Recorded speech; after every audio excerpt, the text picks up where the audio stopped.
Bonjour à tous et bienvenue sur notre chaîne YouTube, la chaîne de Ligne Droite. Je vous invite à vous abonner à cette chaîne, à aimer, à partager, à commenter ces vidéos. C'est très important pour notre référencement et c'est une manière de nous soutenir. Merci à vous tous. Bonjour Christophe Mercier. Bonjour, merci de me recevoir. Alors vous êtes journaliste, photographe et vous avez une grande sensibilité à l'écologie. C'est ça que vous m'avez dit pour vous décrire. Et vous avez un projet fou, le projet Moana Nuit, soutenu par des pontes de l'écologie comme Yann Arthus Bertrand ou encore Hubert Reeves. Et alors, est-ce que vous pouvez nous expliquer très rapidement quel est ce projet, puis on rentrera un peu plus dans les détails plus tard. Alors le projet Moana Nuit consiste en fait à traverser en fait l'océan Pacifique de l'Asie du Sud-Est jusqu'en Polynésie française et puis ensuite à Hawaï, avec des bateaux traditionnels polynésiens, donc des gros catamarans traditionnels ancestraux qui voguaient il y a quelques milliers d'années. Des vacas. Des vacas, exactement, on appelle ça des vacas là-bas. Et donc un des objectifs principaux est de redécouvrir en fait les savoirs traditionnels de gestion des océans et qui pourraient bien nous aider justement à sauver nos mers et nos océans qui sont bien attaqués à l'heure actuelle. Voilà. Et donc, comment est née cette idée folle ? Alors ça remonte un petit peu à loin, ça remonte au début des années 2000. Moi j'étais donc journaliste photographe et donc je suis parti dans le Pacifique pour recouvrir un sujet. J'ai découvert ces gens qui essaient de reconstruire en fait des pirogues, qui s'appellent des pirogues, en fait c'est des assez gros bateaux traditionnels. Et je me suis aperçu en fait en revenant que ces savoirs de navigation qu'ils avaient traditionnels, qui consistaient à naviguer au vent, aux étoiles, au courant, etc. Donc sans carte, sans GPS, sans rien du tout, en fait reposaient sur un savoir environnemental extrêmement pointu, extrêmement précis, et c'est grâce à ce savoir environnemental qu'ils arrivaient en fait à naviguer, à traverser les océans. Et donc je suis retourné sur les bancs de l'école, j'ai passé un DEA d'ethnoécologie au Muséum d'histoire naturelle et à l'IRD.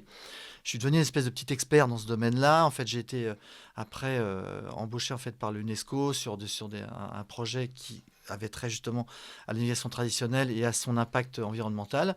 Et donc petit à petit, l'idée m'est venue de faire ce projet, de reconstruire une flotte de grandes pirogues pour faire un événement à la fois médiatique et pragmatique, puisqu'il va s'agir aussi de reconstruire aussi des éco-villages sur la route et d'aller récupérer tous ces savoirs traditionnels donc de gestion des océans. Et donc cette histoire des vacas, donc de ces bateaux, ça date de centaines de milliers d'années. Alors ça date effectivement de milliers d'années. Il y a eu deux, trois vagues en fait de colonisation dans le Pacifique. Il y en a une première qui date d'à peu près moins 50 000, moins 70 000, où des premiers peuples navigateurs se sont fixés sur la Papouasie et sur l'Australie. Donc ça a donné notamment les aborigènes. Et puis ensuite, il y a à peu près 4000 ans, donc on a une autre vague qui s'appelle les Austronésiens. Et là, ceux-ci, donc ils ont été beaucoup plus loin. Et la faculté des Austronésiens, c'était évidemment une grande faculté de navigation, puisqu'ils naviguaient très très bien. Mais leur gros défaut, c'était de fiche tout en l'air dès qu'ils arrivaient sur une île. Donc on a retrouvé dans les strates des caves de tortues, de baleines. Donc dès qu'ils arrivaient, en fait, ils faisaient du island hopping, c'est-à-dire qu'ils passaient d'une île à l'autre. Une fois qu'ils avaient bouffé toutes les réserves d'une île, ils passaient à l'autre. Et donc en fait, quand on arrive plus vers l'est du Pacifique, les îles sont beaucoup plus petites. Et donc du coup, la capacité de résistance, enfin en tout cas de survie d'une population humaine est un peu plus compliquée. Et donc ils sont arrivés sur des problèmes écologiques avec une véritable possibilité d'effondrement, un petit peu comme nous. Donc voilà, donc c'est ça qui m'a intéressé, c'est ce parallèle qu'il y a entre eux et nous. Et face à cette espèce d'impasse écologique, eux, ils ont su trouver les moyens de rebondir et de trouver des techniques qu'ils avaient déjà mais qu'ils n'appliquaient pas, donc de conservation des océans, avec tout un tas de techniques qu'on appelle le rawi, le tabou. Le tabou, c'est un mot polynésien, c'est une espèce de jachère en fait maritime. Et donc petit à petit, donc ils ont construit une espèce de nouvelle société qui était basée sur le respect de l'environnement. Voilà, donc ça, c'est cet exemple-là, moi, qui m'a frappé, c'est ce parallèle, en fait. Ils vont sur une île, ils font un espèce d'audit écologique de l'île. Exactement. Où ils voient quelles sont les possibilités, tout ça. Et ça, c'est donc un savoir ancestral qui s'est acquis sur des milliers d'années. Voilà. Et donc, ce projet, concrètement, donc c'est au départ collecter des savoirs, et donc c'est d'abord un défi maritime. Alors c'est un défi maritime, puisqu'effectivement c'est un petit peu de ce qu'on appelle de l'archéologie expérimentale. Donc en fait on va reconstruire des bateaux le plus traditionnellement possible, sachant que c'était des bateaux qui étaient ligaturés, donc en fait c'est pas du tout les types de construction qu'on a de nos jours, mais en même temps ça peut aussi donner des idées à des architectes navals pour la construction de bateaux de croisière, donc notamment en bambou, en bois traçable, etc. Donc ça c'est aussi un autre aspect du projet, et donc en fait on va vivre à bord de ces bateaux bateau, exactement comme vivaient les Océaniens, les Polynésiens il y a 4000 ans. Alors pour être complètement clair avec nos auditeurs, donc il y a pas de moteur, c'est à voile, il y a de la pagaie aussi. Et il peut y avoir de la pagaie sur certains, notamment les vacas des marquises avaient des pagaies parce que sur certaines routes il y avait assez peu de vent. Donc, et c'était aussi inspiré par des pirogues de pêche qui utilisaient les pagaies. Enfin voilà, donc il y a tout un savoir aussi. Il y a aussi un aspect reconstitution du patrimoine naval du Pacifique qui a encore jamais été fait dans ce projet. Donc ça peut être aussi très intéressant culturellement. Donc voilà. Et donc l'idée, c'est vraiment d'associer à la fois des anciennes pratiques, que ce soit technique pour la construction des bateaux, mais aussi dans la navigation, avec des connaissances actuelles pour un projet écologique. Exactement. Et donc, quels sont les acquis que vous voulez transmettre donc? Alors en fait, les acquis, c'est en fait cette perception qu'avaient les peuples du Pacifique, qui eux vivaient dans un environnement, alors que nous vivons dans un environnement qui est quand même majoritairement terrestre. Eux ont vécu pendant des millénaires dans un environnement qui est majoritairement liquide, qui est l'océan, et donc ils ont une perception de l'environnement qui est complètement différente de la nôtre. Et donc en fait, nous, lorsque nous avons une approche des océans, c'est une approche qui est déjà littorale. Donc on s'occupe beaucoup du littoral chez nous et assez peu finalement de la haute mer, et on sépare en fait les deux espaces, et ça c'est une caractéristique, je dirais, quasiment ethnologique, hein. Et eux par contre ont une vision complètement globale. Notamment vous avez un concept hawaïen qui s'appelle Aopua, où en fait on prend une île et vous la divisez comme un gâteau en fait en parts, et les parts se divisent. Vous voyez un gâteau qui se sépare comme ça, et vous partez du sommet de l'île pour aller jusqu'au proche large. Et donc tout ça fait une unité de gestion unique. Et donc en fait, ils ne différenciaient pas la gestion de l'île de la gestion de l'océan. Donc ça, c'est vraiment des concepts qui sont très différents. Alors après, on peut rentrer dans tout un tas d'autres détails qui sont la perception des phases de la Lune, le fait qu'il n'y avait pas de quota de pêche, mais par contre, ils regardaient le développement des poissons pour voir si on pouvait pêcher à cet endroit-là, à ce moment-là, quelle espèce. Donc c'était quelque chose d'extrêmement pointu, dont on devrait s'inspirer de nos jours. Voilà. Et ça, c'était des grands maîtres voyageurs, et c'est votre inspiration. Exactement, voilà, c'est ça. Voilà. Et effectivement, ces gens-là étaient capables de naviguer, mais aussi d'évaluer le potentiel de survie sur une île potentiellement, en faisant une espèce d'analyse écologique. Hein. C'est des gens... moi, j'ai Aloni Willem, qui est une Hawaïenne qui fait partie d'une grande association, une grande fondation, et qui me disait que finalement, ces gens-là, à l'heure actuelle, seraient détenteurs de plusieurs doctorats. Parce qu'en fait, ils maîtrisaient plein de choses. Et donc, c'est ça qui est intéressant, cette espèce de transversalité qu'ils avaient dans les savoirs et qu'on devrait essayer de retrouver. Et donc là, concrètement, quand est-ce qu'on part? Quand est-ce qu'on commence? Mais on part le plus vite possible. On est en train d'essayer de réunir des fonds. C'est un peu compliqué. On a peur de Covid, l'Ukraine, etc. Donc voilà, c'est très compliqué.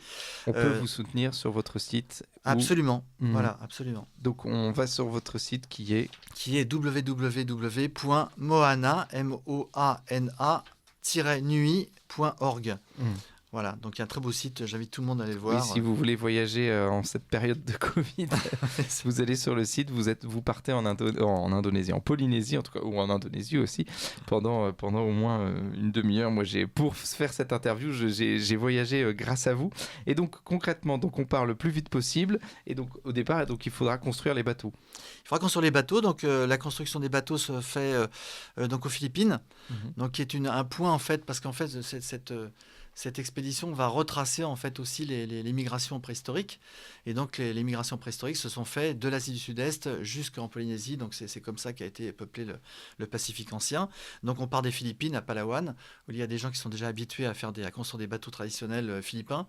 Et donc on s'entend très bien avec eux parce qu'on a exactement la même optique sur les constructions écologiques, etc. Et donc en fait, une fois que les bateaux sont construits, ça prend quand même 8 mois de construire ces bateaux-là. Bon, enfin, 8 mois, c'est un temps raisonnable pour construire n'importe quel bateau en fait, en même temps. Et donc à partir de là, on partira. Et donc qui va les construire? Donc c'est les gens membres du projet? C'est les gens locaux effectivement, mais sous la supervision d'architectes navals qui sont notamment VPLP, qui sont des gens qui sont... Quand vous regardez les bateaux de course à l'heure actuelle, il y a un bateau de course sur 2 qui est construit par l'agence VPLP. Donc voilà, donc on est bien coachés. Donc les gens qui superviseront le projet sont des gens qui sont tout à fait compétents, il n'y a pas de souci là-dessus. Et qui ont aussi l'habitude de bateaux traditionnels, puisqu'ils avaient supervisé un projet au Bangladesh, je crois il y a quelques années, sur des bateaux traditionnels. Donc ils ont cette double compétence d'aller vers des bateaux très performants, très modernes, et en même temps d'aller vers des projets plus traditionnels. Voilà. Donc ça, c'est 8 mois de construction du bateau, puis après... Et après, on part, et à peu près 1 an et demi d'expédition, en tenant compte évidemment des bascules de vent, de tout un tas de choses, et aussi du temps qu'il fait, parce que le Pacifique, on dit on a toujours des images où il fait toujours très beau, et moi pour vous le dire, je suis tombé dans des histoires de cyclones. Ah oui. Il fait pas toujours beau dans le Pacifique, Oui. mais là pour les images, parce qu'évidemment cette expédition va être suivie par une série documentaire, il vaut mieux qu'il fasse beau. Voilà. Ah bah oui, complètement. Et donc on rappelle pour nos auditeurs qui viennent de nous rejoindre, donc c'est une expédition sans moteur, sans carte, sans GPS, Exactement. une espèce de Red Scoot comme Voilà, ça, sur des bateaux, sur des bateaux millénaires. Il y a quelqu'un qui m'a dit c'est du paléo-sailing en fait. Paléo-sailing. Je trouve que c'est pas mal comme Ouais, voilà. ouais. Et donc effectivement on va naviguer aux vents, aux étoiles, au courant. Alors évidemment on est baqué par des obligations, je veux dire, de sécurité, mais en tout cas nous on n'a rien. Enfin, voilà, on n'a rien, on fait gras comme à l'époque. Et on se nourrira aussi de ce qu'on pêche. Sur les îles c'est exactement pareil, c'est qu'en fait on essaiera de retrouver la manière dont les Polynésiens vivaient et survivaient sur ces îles, vivaient plus que survivent d'ailleurs, c'était vraiment un mode de vie. Et donc c'est ça qui est aussi très intéressant, c'est d'embarquer aussi à bord de ces bateaux-là des gens qui ont une certaine notoriété, des gens des médias, que ce soit des journalistes, des sportifs, etc. Donc notamment on a Guillaume Néry qui est champion d'apnée qui va nous accompagner, et pour qu'ils comparent un petit peu et leur technique et celle des gens du Pacifique. Et je trouve que c'est aussi très intéressant que la communauté, je dirais, occidentale et les gens du Pacifique se retrouvent sur un projet commun qui consiste à défendre les océans, qui sont un bien commun à tous. Bien sûr. Et combien de bateaux vous attendez? Combien de personnes Alors en fait, on est dans la version XXL du projet, on est à 6 bateaux. On peut mener à peu près la même aventure avec 3 bateaux. Enfin, voilà. Mais sur chaque bateau, combien de personnes? Sur chaque bateau, alors légalement, on doit mettre à peu près 12 personnes sur chaque bateau. Il y en a un qui est très très grand et qui fait 30 mètres, donc je pense qu'on pourrait être bien plus dessus. Et voilà, après, c'est des obligations qui sont légales, parce que mine de rien, on est quand même au 21e siècle et il faut faire attention à ce qu'on fait. Voilà. Donc ça serait pendant 1 an et demi. Ça sera à peu près pendant 1 an et demi, voilà, c'est ça. Et le profil des personnes que vous cherchez, c'est des gens qui cherchent une alternance, qui cherchent une année de césure, qu'est-ce que ça serait? Oui, disons qu'en fait, alors évidemment, il y aura l'équipage à proprement parler. Les bateaux seront menés par des maîtres navigateurs traditionnels, parce qu'il y en a encore, donc on est allé les chercher. Et donc, c'est des gens qui connaissent ces techniques de navigation et qui seront un petit peu les chefs d'expédition en fait de cette odyssée. Et puis évidemment, on va accueillir des sportifs, des aventuriers, des journalistes, des gens qui seront intéressés par une espèce de retour à la nature, et puis aussi d'essayer de protéger la planète le mieux possible, avec des techniques qui des fois n'ont pas besoin d'être extrêmement pointues, enfin, genre technologiquement.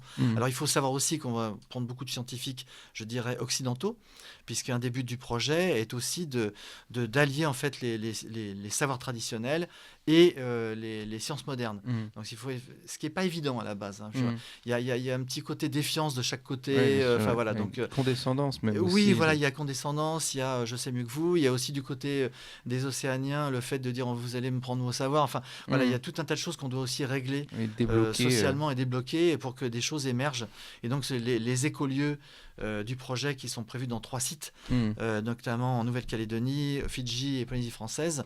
Ces écolieux seront effectivement le lieu de rencontre entre les sciences modernes et les traditions. Et aussi un lieu de rencontre entre donc 2 cultures, ce que vous disiez, l'Occident et donc l'Océanique qu'on ne connaît pas bien, voilà, et donc qui peuvent nous apprendre beaucoup. Et donc vous allez aussi trouver des sites exceptionnel, et donc vous disiez donc commencer à faire des écolieux, voilà. Et peut-être qu'on en parlera juste après le bulletin d'actualité. Vous êtes sur la dernière ligne droite et on retrouve notre chroniqueur voyage Christophe Mercier qui nous parle de son projet Moana Nuit. Et donc nous étions sur le départ avec ces bateaux qui partiraient donc de Philippines pour traverser pendant 1 an et demi l'ensemble de la Polynésie. C'est pas la Polynésie française, parce que c'est tout l'ensemble de l'Océanie, pour découvrir donc des écolieux. Et vous nous parliez de ça. Donc, qu'est-ce qu'un écolieu? Alors, un écolieu, là, dans notre concept, il s'agit de construire un site qui permettra en fait de tester à la fois de tester des techniques en fait de management des espaces insulaires et océaniques. Et de les mettre en exergue en fait. Donc il s'agit de faire des lieux qui seront des lieux de rencontre entre des détenteurs de savoir traditionnels et des scientifiques, je dirais, occidentaux. Et donc de tester ces lieux qui sont notamment le concept Taupoué dont je parlais, les Raouis. Alors tout ça, c'est des choses qui sont connues là-bas. Mais je veux dire, elles sont pas très très diffusées, absolument pas connues ou très très peu du grand public, ça c'est sûr. Et donc il s'agit en même temps de les mettre en avant et de créer aussi dans ces écolieux des sortes de workshops. Et aussi d'accueillir des jeunes, mais aussi des moins jeunes, pour leur faire prendre conscience de ce qu'on doit protéger, de comment on doit le faire. Et ça concerne aussi les locaux, enfin, des fois qui sont pas toujours au courant de comment on conserve leur propre environnement. Donc ça, c'est des choses qui vont être mises en place, évidemment sous l'égide des autorités éducatives des territoires qui seront abordés. Et donc voilà, tout ça, c'est des choses qui sont en négociation en ce moment. Il y a eu évidemment un énorme break à cause du Covid. Moi, j'ai dû faire plusieurs repérages ont dû être annulés. Enfin voilà, donc mais voilà, on se remet en selle tout doucement. Parce qu'il y aurait combien d'écolieux? Il y en aurait 3. 3, donc sur 3. 1 an et demi. Et voilà, combien de temps vous restez dans les différents écolieux? Alors en fait, on va les préconstruire avant l'arrivée des bateaux. Et puis en fait, ils vont être inaugurés et on va continuer à les mettre en place après le départ. Vous voyez, c'est quelque chose qui va s'étaler un petit peu sur le temps long et qui va aller même bien au-delà de l'expédition et de l'Odyssée en elle-même, qui va durer 1 an et demi. Mais derrière, le but, c'est de pérenniser les choses et qu'elles restent fixes et que ces bateaux-là ne finissent pas notamment à pourrir dans un port, comme j'en ai vu pas mal. Donc voilà, donc le but, c'est vraiment de pérenniser les choses et puis de faire des centres comme ça d'éducation à une gestion environnementale beaucoup plus pérenne. Voilà. Il resterait combien de temps dans les différents ports alors?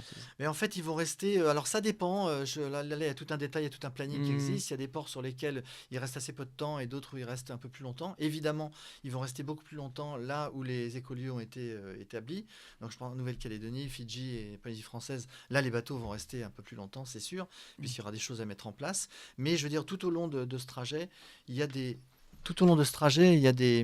en fait, il y a des choses à faire et des savoirs à recueillir qui nécessitent pas forcément de mettre un écolieu, mais qui sont toujours intéressants. Par exemple, aux îles Trobriand, ils ont une grosse culture et tradition d'horticulture traditionnelle. Au Samoa, c'est pareil, il y a toute une pharmacopée quasi chamanique. Enfin, il y a tout un tas de choses à découvrir. Donc, il y a plein de choses à chaque fois. Il y a des techniques de pêche.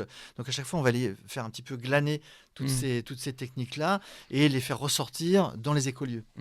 Et l'idée, évidemment, après, c'est de sensibiliser et donc de médiatiser tout ce que vous avez découvert pendant ce voyage. Donc ça, c'est pour ça que ce projet n'est pas seulement un voyage d'1 an et demi, c'est bien plus large que ça. Et donc comment déjà vous allez sensibiliser localement pour que la population d'Océanie déjà connaisse toutes les techniques et tous les savoirs ancestraux dont ils sont les héritiers? Alors là, c'est comme je disais tout à l'heure, c'est qu'en fait, on va s'appuyer sur les instances éducatives locales qui, elles, vont rameuter en fait, des gens sur les écolieux. Et donc, effectivement, c'est des choses qu'on est en train de voir sur place au coup par coup. Et comme je vous disais, on a été pas mal bloqués par le Covid. Et donc, voilà, c'est en train de progresser. Et tout de même, les gens la population est très, très demandeuse de ce genre de choses. Moi, pour y avoir été plein de fois, je sais très bien qu'ils sont très, très sensibles et à leur culture et à la protection de leur environnement. Après, il y a des choses, effectivement, en termes d'éducation à la protection de l'environnement sur lesquelles il faut travailler. Notamment, je sais que les jeunes ont besoin d'argent là-bas.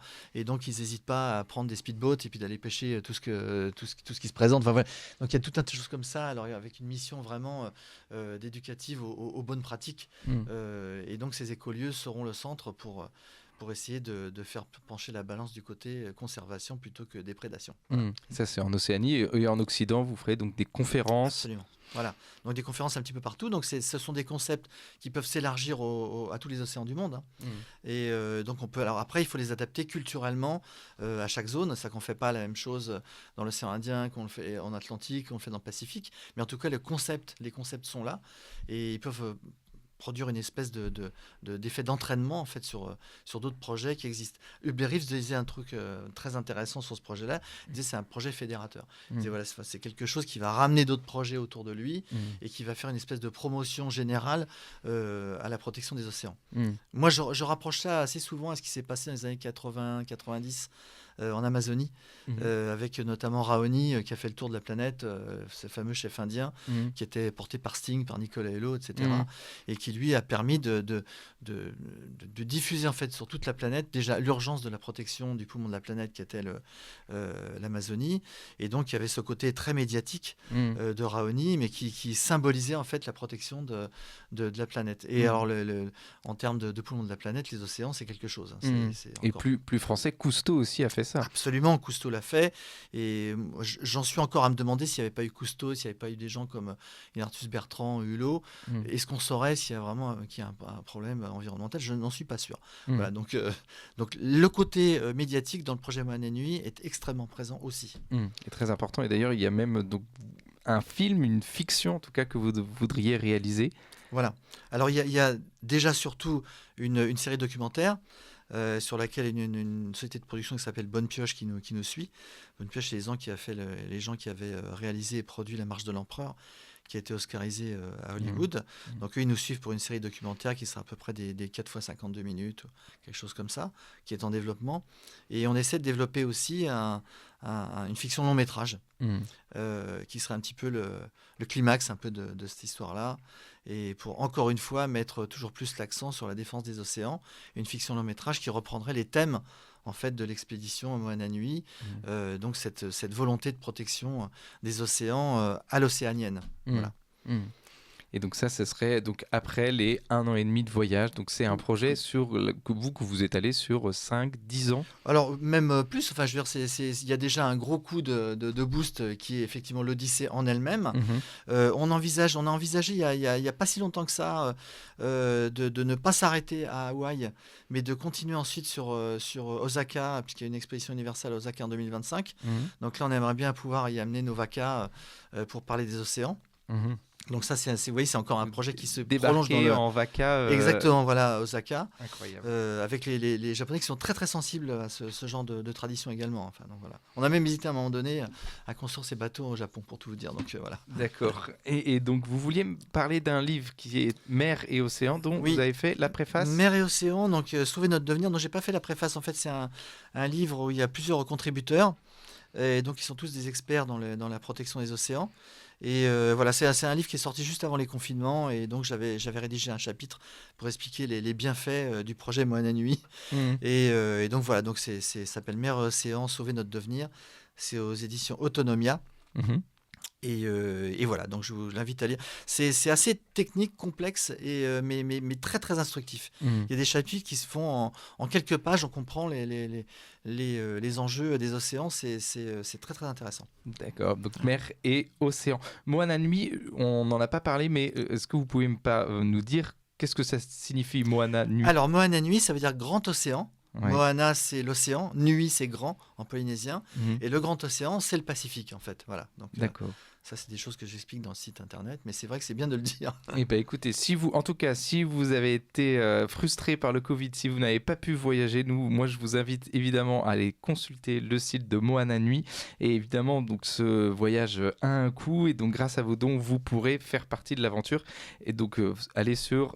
Est-ce que vous pouvez rappeler le nom du site? Alors, c'est www.moana-nuit.org. Et si vous voulez aussi des informations, c'est info@moana-nuit.org aussi. Merci beaucoup, Christophe. Merci beaucoup de m'avoir reçu. Vous appréciez cette émission? Alors aidez Radio Courtoisie à en produire d'autres en indépendance totale.